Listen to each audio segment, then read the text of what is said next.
Hello, this is Connell from C.H.P English Tutor. I hope you're having an amazing day.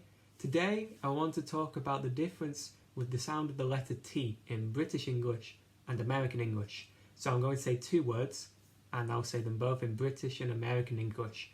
I do apologise for the American accent in advance. So firstly, the first word in British English is water, and in American, water. The second word is daughter, and in American, data. So did you notice that the T sound in American English has more of a D sound, whereas in British English it has more of a T sound. So I will say them again. Water, water. Daughter, data.